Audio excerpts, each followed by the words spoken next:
Molarity, number of moles of solute in per dm cube of solution, it is represented by m.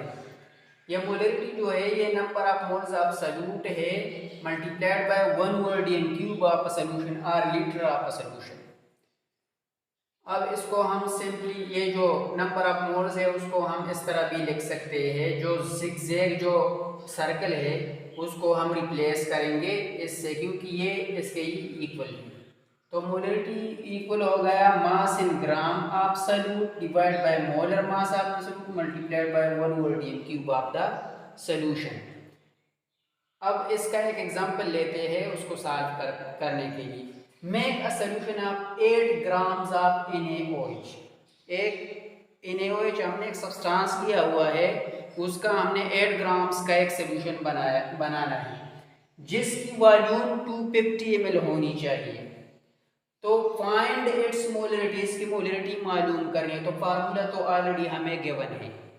अब मास in ग्राम क्या है, 8 grams है अब NaOH। Molar mass इसका क्या है वो हमने मालूम करना है फार्मूला को देख के। तो सोडियम का 23 है, ऑक्सीजन का 16 है, हाइड्रोजन का 1 है, तो ये टोटल 40 बन गया। अब जो सोल्यूशन है वो 250 ml है, इसको हमने डीएम क्यूब में कन्वर्ट करना है क्योंकि हमने डीएम क्यूब की शर्त लगाई हुई है। अब डीएम क्यूब में कन्वर्ट करने के लिए इसको 1000 पे डिवाइड करेंगे तो ये 0.25 डीएम क्यूब आ जाएगा। अब ये वैल्यूज जो आई हुई है ये इस फार्मूला में फिट करनी है। मास इन ग्राम 8 दिया हुआ है, मोलर मास जो कि मालूम किया हुआ है हमने, और जो डीएम क्यूब में वॉल्यूम है उसकी वैल्यू हमने फाइंड की हुई है। अब इन सब को एक दूसरे पे डिवाइड करो तो ये सोल्यूशन बनेगा 0.8 molar solution. Now look at another example. 5 molar solution बनाना है NaCl का, 500 ml होना चाहिए उसका वॉल्यूम। अब इसकी जो मास है NaCl की कितनी डिसॉल्व करनी है वो मालूम करनी है। फार्मूला क्या है वो तो हमें मालूम है कि mass in gram divide by molar mass multiplied by 1/dm cube. अब हमें दिया गया है मोलरिटी जो है वो 5 दी हुई है, मास इन ग्राम हमें मालूम करना है, मोलर मास जो है वो हमने फार्मूले से मालूम करना है। Na का है 23 और Cl का है 35.5, तो टोटल बनता है 58.5।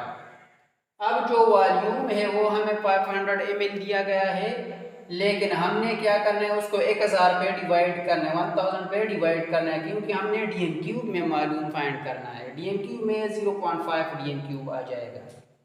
पुटिंग दीज वैल्यूज, अब ये जो वैल्यूज आई हुई है इसको हमने इस फार्मूले पे लगाए हैं। 5 मोलर्स मास इन ग्राम मालूम करना है, मोलर मास ये है और ये है वॉल्यूम जो हमें मालूम है, यानी ये सोल्यूशन बनाना है। अब ये दोनों वैल्यूज इधर नीचे हमने उस साइड पे लेके जाने हैं तो उधर ऊपर हो जाएंगे, ये देखे और ये देखे। अब ये इक्वल हो गए मास इन ग्राम्स की। मास इन ग्राम अब इन सबको मल्टीप्लाई करके यही वैल्यू आ जाएगी। अब ये सारा जो तरीका है ये सब पे अप्लाई होगा, जिधर भी मोलरिटी का जिक्र आएगा ये फार्मूला लिख के आप खुद बहुत मालूम कर सकते हैं।